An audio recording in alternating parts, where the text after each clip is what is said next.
Pada Senin, 2 Februari 2026, indeks harga saham gabungan, IHSG, turun lebih dari 4% di awal perdagangan, menandai penurunan terburuk dalam setahun setelah minggu yang penuh gejolak.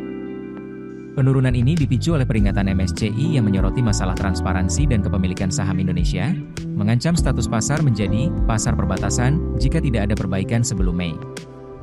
Ketegangan semakin memuncak ketika Kepala Otoritas Jasa Keuangan, OJK, beserta 3 pejabat senior, termasuk wakilnya dan Kepala Pasar Modal, mengundurkan diri pada Jumat malam, 30 Januari 2026. Pada pagi yang sama, Kepala Bursa Efek Indonesia, Iman Rahman, juga mengundurkan jabatan.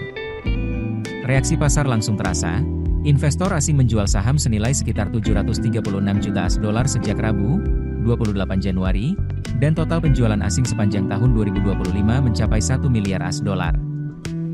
Menurut Jeff Rosenberg-Lim, Kepala Riset Maybank Sekuritas, pasar kini berada dalam fase ketidakpastian dan pertanyaan.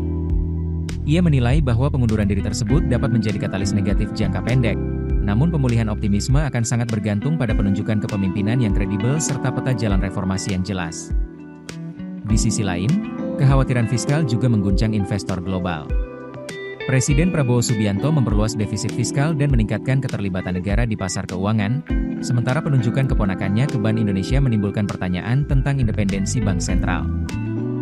Rupiah Indonesia berada di dekat level terendah sepanjang masa, 16.985 per dolar AS, dan pada pagi Senin dibuka di level 16.775 per dolar AS. Untuk menenangkan pasar, Regulator Keuangan Indonesia pada Sabtu, 31 Januari, menunjuk Friedricha Widyasari Dewi sebagai Kepala Sementara dan Hasan Fauzi sebagai Kepala Eksekutif Pasar Modal. Analis Citi menilai penunjukan ini positif karena kedua tokoh memiliki pengalaman langsung di bidang perdagangan, clearing, penyelesaian, dan kustodian, area kunci yang disorot MSCI. Mereka menambahkan, meski volatilitas jangka pendek kemungkinan akan berlanjut, pilar-pilar pendukung baru diharapkan dapat menstabilkan pasar. Reformasi yang dipadukan dengan arus dana domestik diproyeksikan dapat menopang sentimen, menjadikan penurunan MSCI bersifat sementara. Itulah rangkuman situasi pasar saham Indonesia hari ini. Tetap ikuti perkembangan selanjutnya untuk mendapatkan insight terbaru seputar pasar modal dan ekonomi Indonesia. Keputusan bisnis terbaik datang dari data, bukan tebakan. Mudah berlangganan Business Insight dengan subscribe with Google.